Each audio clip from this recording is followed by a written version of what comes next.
Il ne s'agit là que d'un diagnostic de Veritatis Missio concernant les causes qui rouvrent sans cesse de vieilles blessures dans le corps du Christ, infligées à celui-ci, non, pas par ses ennemis, mais par sa propre hiérarchie il y a bien longtemps. Historiquement, les symptômes de la racine de toutes les crises du christianisme depuis les IVe siècles ont pris, en apparence, des formes diverses. Cette fois-ci, c'est la fraternité Saint-Pie X, SSPX, au sein de la plus grande des églises séparées, qui vous cache la vérité par sa soi-disant ordination illicite d'évêque le 1er juillet 2026. Le lobby homosexuel et le lobby de l'égalité des chances pour les femmes, en particulier, adorent cette diversion bienvenue.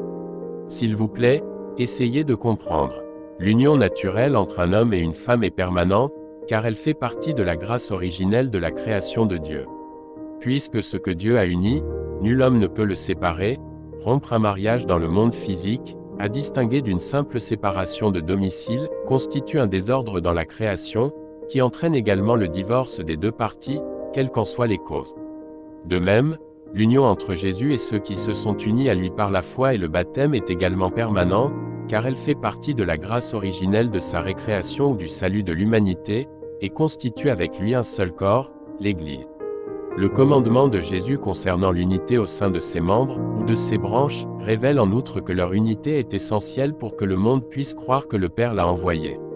Préserver cette unité était l'un des objectifs pour lesquels Jésus a confié à Pierre les clés de son royaume, même si tous les apôtres ont reçu le pouvoir de lier ou de délier quoi que ce soit sur terre. Par conséquent, si l'un des membres, pour quelque raison que ce soit, perd son union vitale avec le corps, la division, le schisme, elle-même provoque un désordre inexcusable dans sa récréation et perturbe l'harmonie spirituelle originelle de l'ensemble du corps.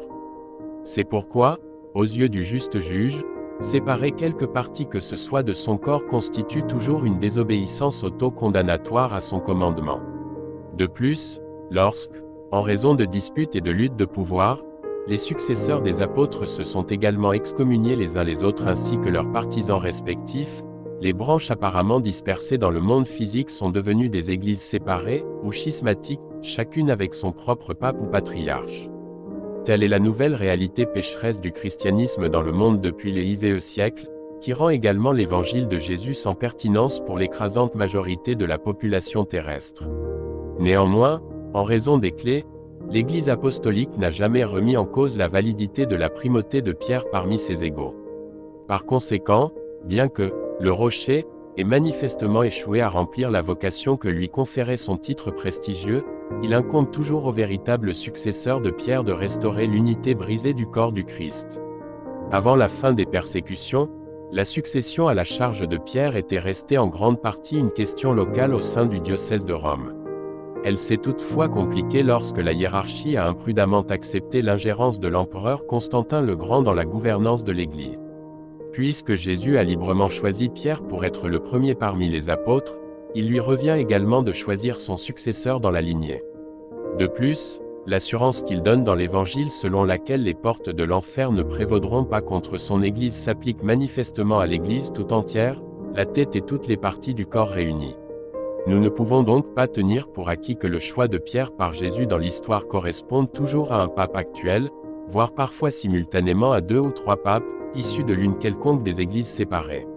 Certes, Jésus, dans l'attente de notre véritable conversion du cœur, semble avoir toléré au fil des siècles les prétentions de la plus grande, de la plus riche et de la plus puissante d'entre elles à ce privilège, mais cela ne contredit pas en réalité notre analyse. Que l'Esprit sanctificateur, par notre foi en toute la vérité, nous sauve. Amen.